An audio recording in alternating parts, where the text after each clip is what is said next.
American phone call of a UFO hovering outside the front gate. Again, that morning, after reporting it to the command post, we were informed that a very similar incident happened at Echo Flight. I was at Oscar Flight. They lost all 10 of their weapons under similar circumstances, very similar circumstances, where UFOs were sighted over the launch facilities. They had maintenance crews and security crews out there that had spent the night, and they were reporting UFOs over those sites. And the commander of that flight was Eric Carlson. He also separated as a captain, and the deputy commander was Walt Fiegel. He retired as a lieutenant colonel. We have those witnesses that I just mentioned. The names I just mentioned have spoken of this event before, and they will back up this story. We also have documentation that I received through FOA request from the Air Force outlining the Echo Flight incident, and including in that documentation a reference to UFOs. We have telexes covering this incident, and in one telex it says the fact that no apparent reason for the loss of 10 missiles can be readily identified is cause for grave concern to this headquarters. This was from SAC headquarters. So we've got those telexes. I've got about 12 witnesses that'll verify parts of this story, including of a man who investigated the incident afterwards for the Air Force, and you'll hear a little bit more about that from the next witness. And also another guard that witnessed a UFO in that same time period, and another officer who retired a full colonel who had other reports of UFOs. Ancillary to that, excuse me, I've got the complete report on a Minot, North Dakota incident. That was Minot Air Force Base, North Dakota, which happened in August of 1966. Very similar UFOs sighted over missile silos, and also a UFO incident that was investigated by the Air Force immediately after our incident within a week. I'm willing to testify to the truth of all these matters that I've spoken about this in front of Congress under oath. Thank you.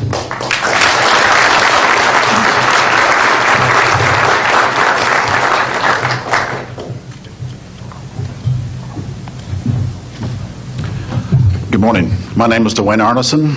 I served 26 years as a communication electronics officer in the U.S. Air Force, all over the world, including Vietnam.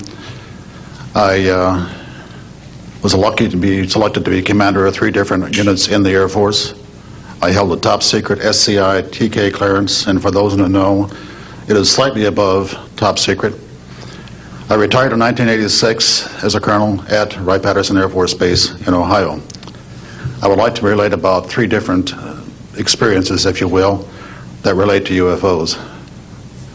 As a young lieutenant over in Germany, Ramstein Air Base, Germany, back in the early 60s, I was in charge of the cryptographic center. I had a top secret crypto clearance at that time, and I can clearly recall seeing a message that went through my crypto center which said that a UFO had crashed on the island of Spitsbergen, Norway, and the team of scientists were coming to investigate it.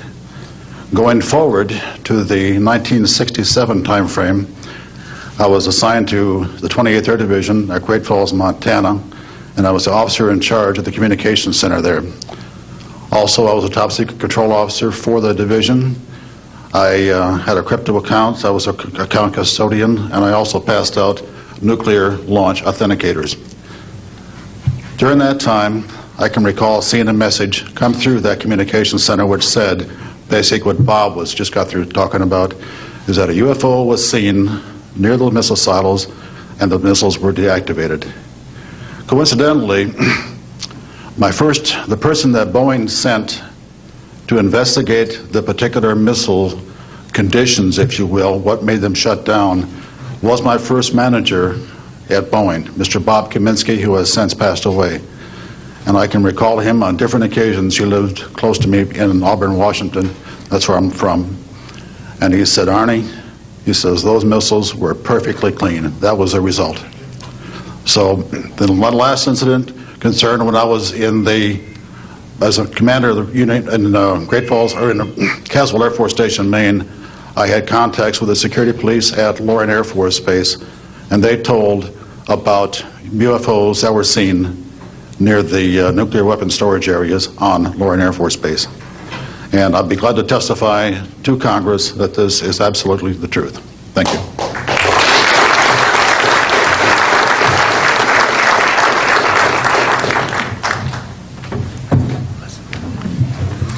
Good morning. My name is Harlan Bentley. During 1957 and 1959, I was a PFC in the United States Army, stationed north of Washington, D.C. on the Nike Ajax missile base close to Olney, Maryland. In May, this month of 1958, about 6 a.m., I heard a noise outside that sounded like a pulsating transformer. I sat up in my bunk. I looked out the window. I saw a craft heading for the ground and crashed. Pieces broke off of that craft, immediately took off again. So there's a lot more to that story, but I've got to speed this up. Now, the next night, I was on radar duty. I get a call from the Gaithersburg missile base. He says, hey, I got 12 to 15 UFOs outside, 50 to 100 feet above me. So I asked him, I said, what does it sound like? He took his head mic off, held it out the van window, and said, here. And the same sound I heard the previous morning, except a lot more of them. So my radar was on standby, so I immediately turned it on and got the blip just outside of the ground clutter. I marked it on my radar screen. And then for a few minutes later, all of a sudden they took off. As they took off, the sweep came around, hit the blip. The second, when it came around, it hit it again. That blip was 2/3 away off my radar scope. In order to get that far at a constant velocity was 17,000 miles an hour. That was my first incident. 10 years later, by this time I received a Bachelor of Science degree in electrical engineering, and I was working in California. Now, I'm sorry that all I can say is I was somewhere in California working on a classified project that had nothing to do with my experience that I had there. As I was working, and it was like 2 or 3 in the morning, California time, I heard a Houston astronaut communication link, comlink. I didn't pay much attention to it until I heard the word bogey. Of course, my ears picked up immediately. An unidentified flying object of some sort, whether it's a craft, meteorite, or whatever, was on a collision course with that module going to loop around the moon. So basically, I listened for some time, and then I stopped and went back to work. And then I heard, there they go. In the astronaut world, some of you may not know this, there's a term called green turtle. And it used to be, I don't know if it is today or not, but it used to be is you're not allowed to use profanity over the net. And the first person that does that, whoever hears it first and says green turtle, that astronaut's got to buy that man and his entire family a dinner at the most expensive place at Cape Canaveral. Well, to end this real quick, one of them said, damn, they went off, the UFOs took off. He says, damn, that was fast. And somebody yelled, green turtle. And then he said another word, a synonym to crap. And then somebody else yelled, green turtle. And you could see him grit his teeth, because now he had to buy 2 expensive meals. And my particular experience, I will testify before Congress if necessary, and explain exactly what happened. Thank you.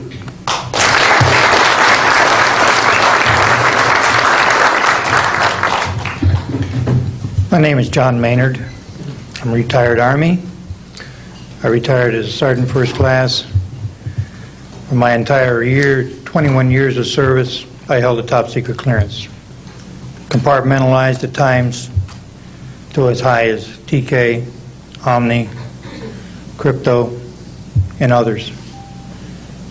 I had access to very, very sensitive documents. My testimony is basically two-pronged. One, I retired from DIA in 1980. And when as an administrator you take over an office, you take over everything and you sign for everything. And I signed for well over 2,000 documents. In order to sign and inventory those things, you have to read them. Not word for word, but basically I went through every document to make sure that it was complete. It was there as they told me, that when I turned my charge over to the next person, those same documents were there. So I got quite a good knowledge of what was going on in those documents, and believe me, there are many, many different references to UFOs.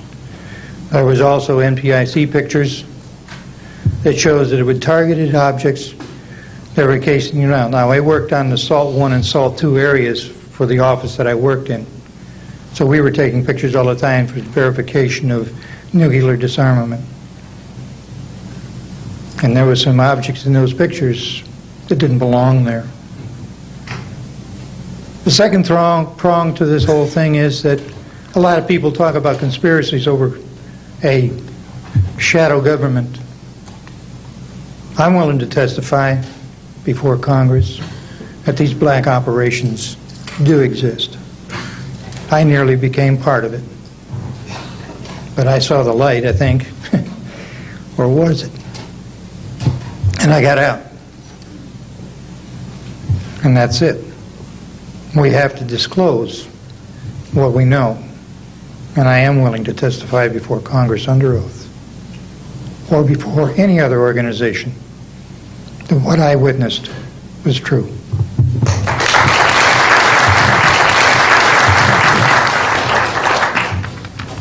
Good morning. My name is Carl Wolf, and I was a precision electronics photographic repairman with a top secret crypto clearance in the United States Air Force. I was stationed at Langley Air Force Base in Virginia. In 1965, in mid-1965, I was loaned to the Lunar Orbiter Project at NASA on Langley Field. Dr. Colley was in charge of that project. They had problems with a piece of electronic equipment that was bottlenecking their production of photographs. I went to the facility, and when I walked into the facility, there were scientists from all over the world. I was stunned, actually, to see people at a NASA project from all over the world. It didn't make any sense to me initially. I was taken into the laboratory where the equipment was malfunctioning. I couldn't repair it in the dark. I asked to have it removed. A Airman Second Class was in the dark room at that time. I was also an Airman Second Class. I was interested in how the whole process functioned, how the data got from the lunar orbiter to the laboratory. I asked the young man if he'd describe the process to me. He did. About 30 minutes into the process, he said to me, in a very distressed way, by the way, we've discovered a base on the backside of the moon. And then he proceeded to put photographs down in front of me, and clearly in these photographs were structures, mushroom-shaped buildings, spherical buildings, and towers. And at that point I was very concerned because I knew we were working on compartmentalized security. He had breached security, and I was actually frightened at that moment. And I did not question him any further. And a few moments later, someone did come into the room. I worked there for 3 more days, and I remember going home and naively thinking, I can't wait to hear about this on the evening news. And here it is, more than 30 years later, and I hope we hear about it tonight. And I will testify under oath before Congress that what I'm saying is the truth.